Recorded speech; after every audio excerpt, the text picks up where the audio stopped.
Praise the lord. కరుణా కటాక్షము గలవాడును దయాదాక్షిణ్య పూర్ణుడైన యేసుక్రీస్తు శుభనామములో మీరు అన్ని విషయములలో వర్ధిల్లుచు సౌఖ్యముగా ఉందురు గాక. ఈ దినపు యేసయ్య జీవపు మాట 73వ కీర్తన 23వ చరణం. నేను ఎల్లప్పుడూ నీ యొద్ద ఉన్నాను. యేసయ్య నామములో ప్రతి స్థలములలో ప్రార్థన చేయుచు యేసయ్యందు విశ్వాసముంచి యేసయ్య అడుగు జాడలలో నడుచుచు యేసయ్య వలె మారాలని ఆశతో ఆకాంక్షతో ఎదురు చూచుచున్న నా దేవుని ప్రియులారా, మన దైనందిన ఆత్మీయ ఆధ్యాత్మిక జీవితంలో ఆయన సన్నిధిలో ధైర్యముగా చెప్పుకోనదగిన సాక్ష్యము గలవారమై ఉండవలెను, చెప్పేవారమై ఉండవలెను. భక్తుడు తన వ్యక్తిగత అనుభవం సెలవిచ్చెను. నేను ఎల్లప్పుడూ నీ యొద్దనే ఉన్నాను అని యేసయ్యతోనే చెప్పాను. ఎంత ధైర్యము కదా. అవును ప్రియులారా, మనము కూడా చెప్పగలిగే స్థాయికి రావలేను కదా. ఎల్లప్పుడూ అనగా వ్యాధి బాధల యందు, సుఖదుఖముల యందు, శ్రమలు, శోధనలు, ప్రతికూల కార్యములు, సంతోషము, ఆవేదన, ఇలా ప్రతికూల పరిస్థితుల్లో కూడా ఆయన పాదముల యొద్ద ఉండి ఆ స్థాయికి ఎదగవలెను. మన పరిస్థితి అయితే అన్ని అనుకూలమైతే ఆయన యొద్ద ఉండేవారు కొందరు, ప్రతికూలమైతే దూరమయ్యేవారు మరికొందరు, అన్ని బాగుంటే దూరముగా ఉండేవారు ఇంకా కొందరు, కష్టాలు, బాధలు, ఇరుకు ఇబ్బందులు వచ్చినప్పుడు ఆయన యొద్దకు వచ్చేవారు మరికొందరు. ఇలాంటి స్థితులలో ఆత్మీయులు, క్రైస్తవులు ఉన్నారు కదా. మనము అట్టి వారముగా ఉండరాదు సుమి. అన్ని వేళలా, అన్ని పరిస్థితులలో ఆయన యొద్దనే, ఆయన పాదపీఠమై ఉండవలెను. మనము ఆయన యొద్ద ఉండాలి అనుకొనిన, మనలను ఆయన యొద్దకు చేర్చుకోవాలి అనుకొనిన, మనము ఆయనకు ఇష్టులై ఉండవలెను.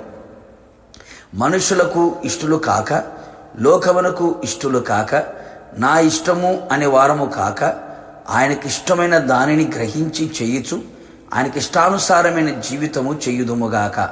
ఆయనకిష్టమైన వారిని ఆయన పిలువగా వారు ఆయన యొద్దకు వచ్చిరి అని వ్రాయబడి ఉన్నది కదా. నమ్మకమైన వారిగా ఉన్నప్పుడు ఆయన యొద్ద నివసించదము. అన్ని విషయములలో కొంచెములో, మిక్కిలి కొంచెములో, దేవుని ఇంటిలో, నీ ఇంటిలో, నీ కలిగిన సమస్తములో నమ్మకమైన వారముగా ఉండాలి. నమ్మకమైన వారమని దేవుని వలన, దైవజనుని వలన, మనుషుల వలన సాక్ష్యము పొందేదము.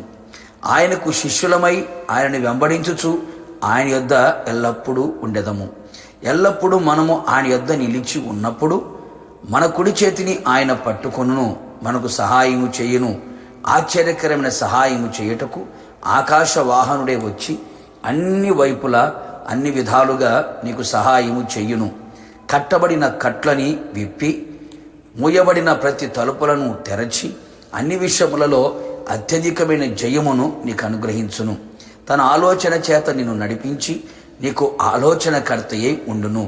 అంతేగాక ఆయన ఆర్భాటముతో, ప్రధానతుత శబ్దముతో, దేవుని బోరతో వచ్చినప్పుడు, నిన్ను పిలిచినప్పుడు ఆయన తన మహిమలో నిన్ను చేర్చుకొనును. ఆయనతో యుగయుగములు నిలిచి ఉండెదవు. ప్రార్థన.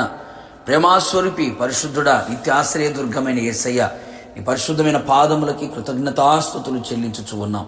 మరొక్కసారి మీ జీవపు మాట చేత మన ప్రాణాత్మ శరీరములని మరింతగా మీరు బలపరిచినందుకే స్తోత్రాలు. భక్తుడు సెలవిచ్చినట్లుగా మేము కూడా ఎల్లప్పుడూ నీ యొద్ద ఉన్నాము అని చెప్పుకునే ఆత్మీయ స్థాయికి, స్థితికి రావడానికి కృప దయచేయండి. ప్రతి పరిస్థితులలో కూడా మీ యొద్దనే, మీ పాదపీఠం యొద్ద నిలుచున్నట్లుగా సహాయము చేయండి. నీ యొద్ద నిలిచి ఉన్నవారి కుడి చేతిని పట్టుకొని సహాయము చేసి జయమునివ్వగలిగిన దేవుడవు, ఆలోచన చేత నడిపించగలిగిన దేవుడవు, తర్వాత మహిమలో చేర్చుకొనగలిగిన దేవుడు. అట్టి కృపని, భాగ్యమును మా అందరికీ దయచేయమని, మీరు ఆకడలు మేమంతా కూడా సిద్ధపడి మీతో కూడా యుగయుగములు ఉన్నట్లుగా కృప దయచేయమని యేసు నామములో అడిగి పొందుకొని ఉన్నాము తండ్రి, ఆమేన్. నిశ్చయముగా మీరును మీ కుటుంబ సభ్యులందరూ ఎల్లప్పుడూ యేసయ్య పాదముల యొద్ద నిలిచి ఉందురు గాక. God bless you.